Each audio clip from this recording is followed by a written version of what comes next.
Сәлеметсіңдер ме, білім алушылар? Бүгін біздің сабағымыз қазақ әдебиеті сабағы. Сабағымыздың тақырыбы Біржан Қожағұлының өмірі мен шығармашылығы.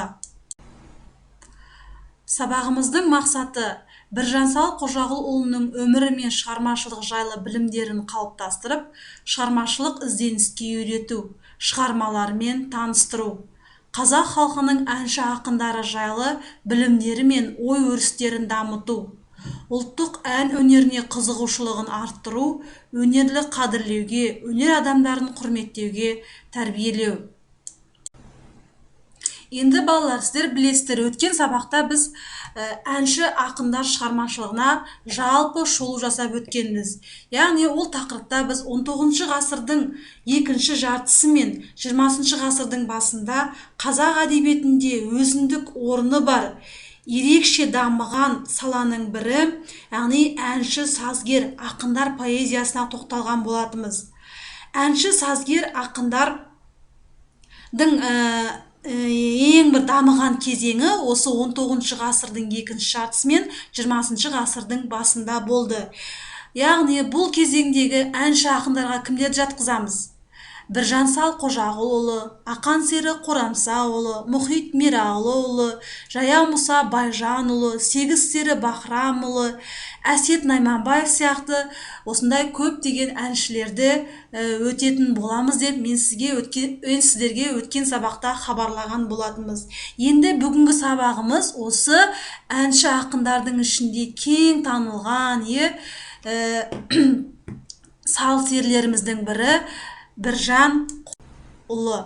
Яғни Біржан әрі ақын, әрі әнші, әрі композитор, сонымен қатар айтыскер ақындығымен де танылған 8 қырлы, бір сырлы әнші сал сері ақындарымыздың бірі. Ақынның туып өскен жеріне тоқталатын болсақ, ақын 1834 жылы біздің қазақтың киелі жері Көкше жерінде, Көкшетау облысында дүниеге келген. Ақынның туып өскен тегі отбасы, орта дәулетті отбасында дүниеге келген.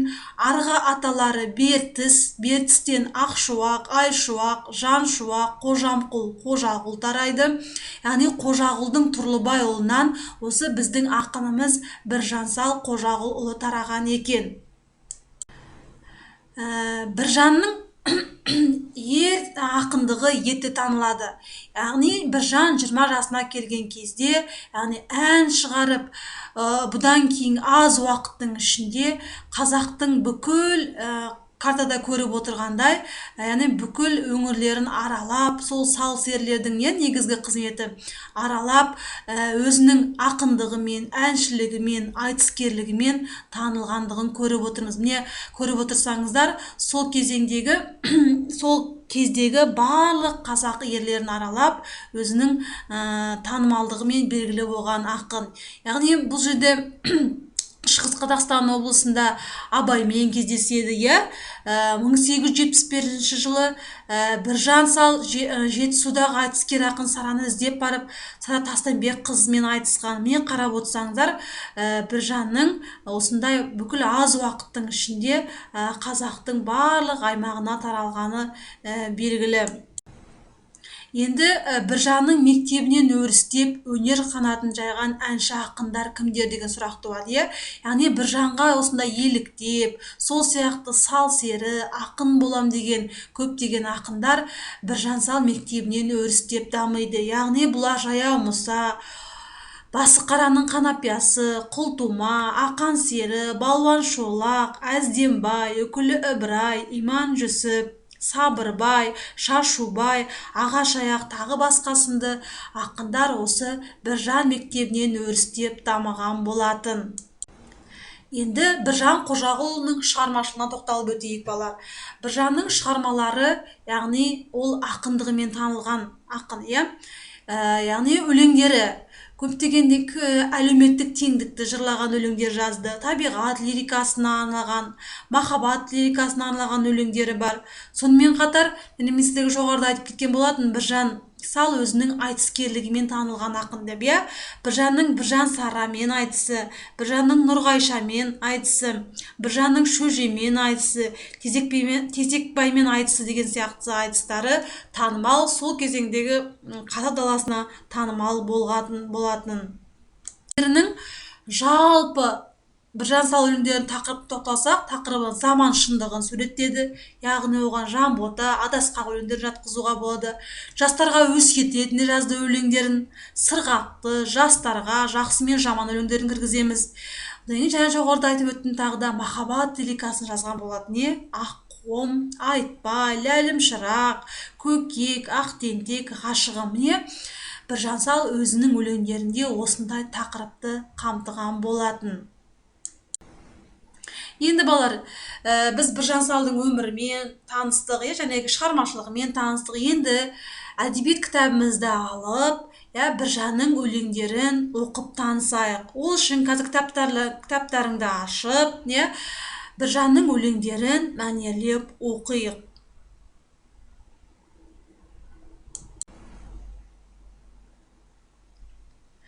Балалар, енді білім алушылар, енді өлеңдерін оқып болсаңыздар, біз енді өлеңдеріне сатылай комплекс талдау жасайық, иә.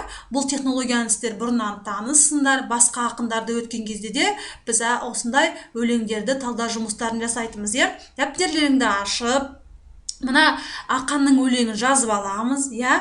Одан кейін сатылау кешенін талдаудың өзінің жүйесі бойынша, яғни талдап шығамыз. Бірінші авторын, өлеңнің атын, буын, бунақ, тармақ, шумақ, ұйқас түрі, теңеу, жалпы осы өлеңнің мазмұны не туралы екенін бір сөзбен жазып шығамыз. Қысқа да нұсқа ойланып жазамыз.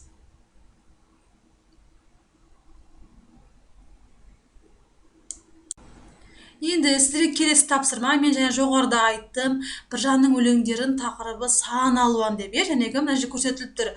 Заман шындығы, махаббат, өсиет, өнеге.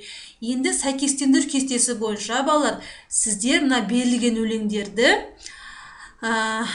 өлеңдерді қай тақырыппен сәйкес келетін екенін сәйкестендіру керексіңдер. Бұны да дәптерге орындаймыз. Мысалы, бір үлгі, Ләйлім шырақ өлеңі. Яғни бұл Ләйлім шырақ өлеңі біз махаббат тақырыбына жазылған өлеңі, яғни Ләйлім шырақ өлеңін махаббат тақырыбымен сәйкестендіреміз.